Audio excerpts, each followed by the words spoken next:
So in your limbs lie nations twain. They are rival races from their birth. One the mastery shall gain, the younger over the elder reign. And the younger is the second, and the second man is the man from heaven. And that man is your own wonderful human imagination, who is God. And there is no other God. That is the Lord from heaven. And the outer man that clothes him, he is under compulsion to fulfill the commands of that inner man. But everyone is falling into states, infinite states. To understand this world, you must think in terms of states. And so he has made everything for its purpose, even the wicked for the day of trouble. And so use everything, but you don't have to think of which one will do it. Forget it. Who will play the part? I never saw that man before. Never saw his partner in the little crime before. That was their choice in life. There are those who have chosen to be pickpockets for the rest of their lives. So if they're caught in the act, all right, that's part of the game. They've chosen that part to play. There are those who have chosen their part to play, like Mr. Hoover, who just departed this world. He chose that part. And there are others who chose other parts. Either wisely or unwisely, we fall into these things. But when the inner man begins to awake, he selects his part wisely. It's entirely up to us. So I tell you, everything in this world that you want to be, you can be, if you know that there are only states. You move into the state because the occupant of the state does not differ from the occupant of any other state. The one who played the part that day of the con man to get 2 tickets for $2 instead of $20 and go on the street and sell them for $15 and make himself a quick few bucks. The same occupant is God. God is playing all the parts. So all we have to do is simply to expand a little bit our conception of causality, to actually excuse everything and forgive everyone in this world. I forgave him because he actually was instrumental in getting me the 2 seats for my brothers. Were he not playing that part at that moment, I would not have had the seats. But before I left my hotel room, I simply assumed that my brothers had their seats and they were going to see Aida, and they came home thrilled beyond measure. So we went down, and seemingly no hope. I wasn't concerned about any hope. There were 3 long, long lines. After all, you're selling not just for the show of the night. You're selling for the afternoon show. You're selling for the evening show and for the entire season. And by a month in advance, 2 months in advance, they're all there. And so here are the lines. And there were 3 lines and 3 windows open. And what caused me to move to that moving window? The Father in me. He knew which one is going to play what part, because they're all in states. And my fellow is fully aware of all the states in the world. And if you can play a part to aid me in the fulfillment of my dream, you'll play. And so if I need a thief, there must be a thief somewhere. He was a thief. And he played a far better part in my getting the ticket than if he were an honest man. If he came up and played the part of an honest man, then the man would have said to me, he wouldn't know me, I'm not an important person, and so we have no tickets. Don't you sign? No tickets available. It's a sellout. But it was not a sellout, and a thief made it possible for me to get my 2 tickets. So when you see this, you forgive every being in the world. Everyone. They're all playing their part. So don't condemn anyone, because everyone will be instrumental in fulfilling your dream if you know this law. It's all infinite states.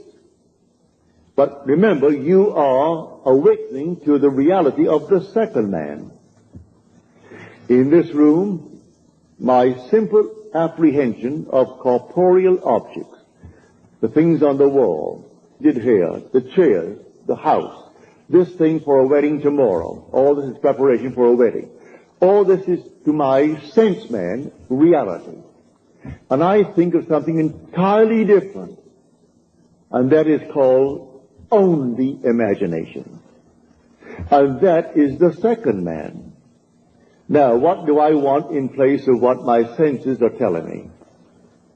Let me now enter into that state and live it as though it were true and move forward in that state. Now, let me show you the difference now, because we started with that statement from the 25th chapter of the book of Genesis.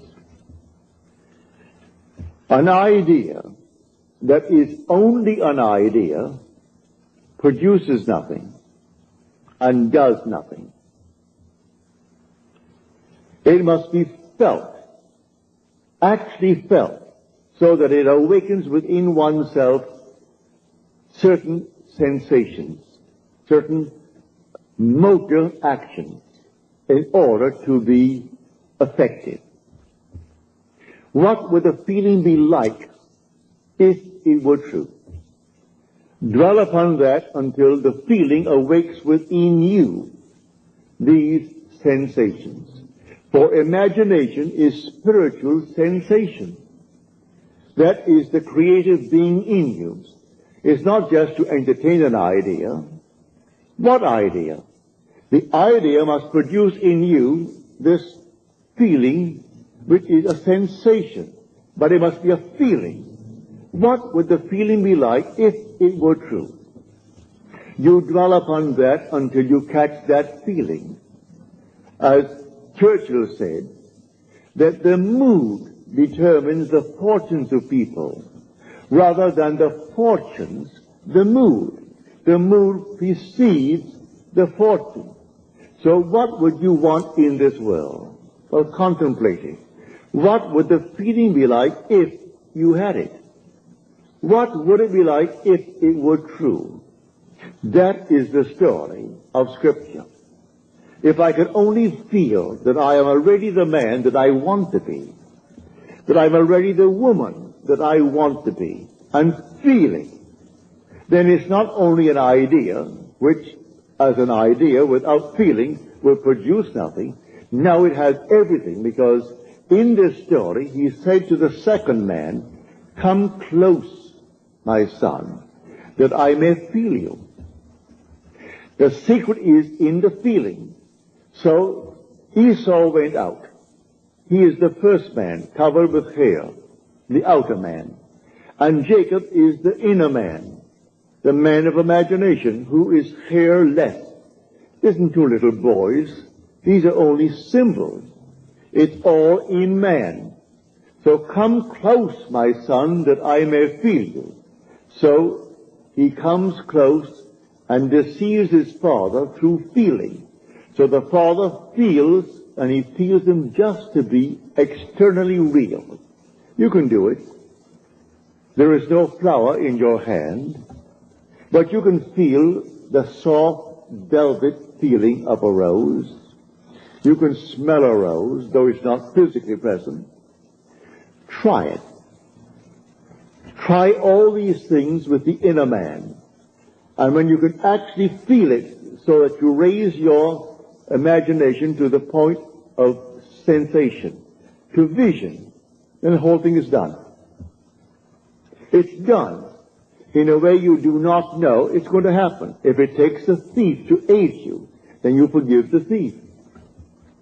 Should I not forgive that man who tried to rob that teller of $20 when he did for me what no one else could do?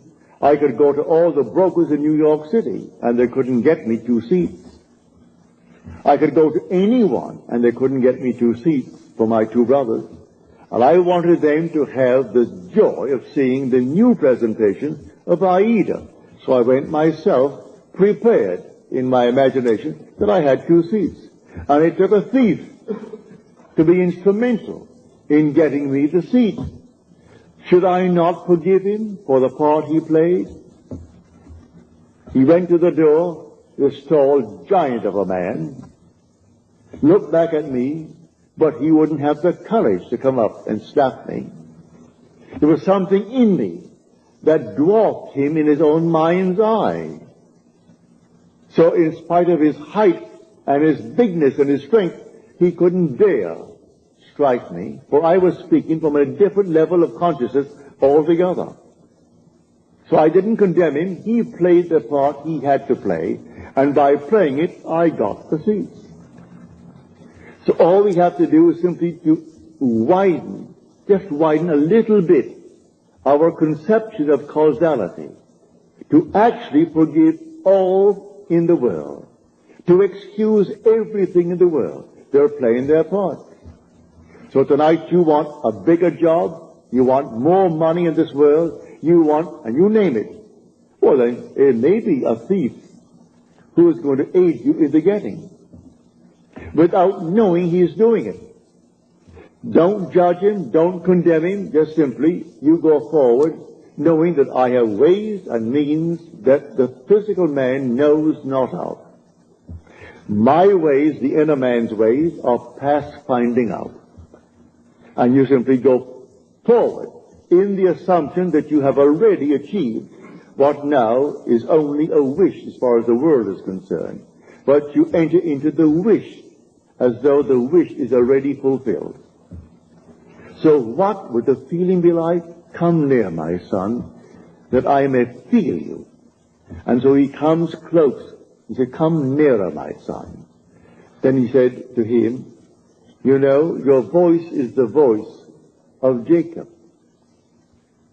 But your hands, your neck, and your scent, you have the feel of my son Esau. Esau is the outer world. So he gives emphasis to feeling. It transcends the voice. The voice was Jacob's, but the feeling, the touch, was that of an external world. He could feel the external world. It was a self-deception. He deceived himself into believing that what he desired, he had. It's not 2 little boys born of a woman. All this is parable. The whole story of the Bible is all parabolic. Telling stories that unless you have the depth to understand it, well, then you'll never really. But may I say, you will, eventually you will, and you certainly do understand it now.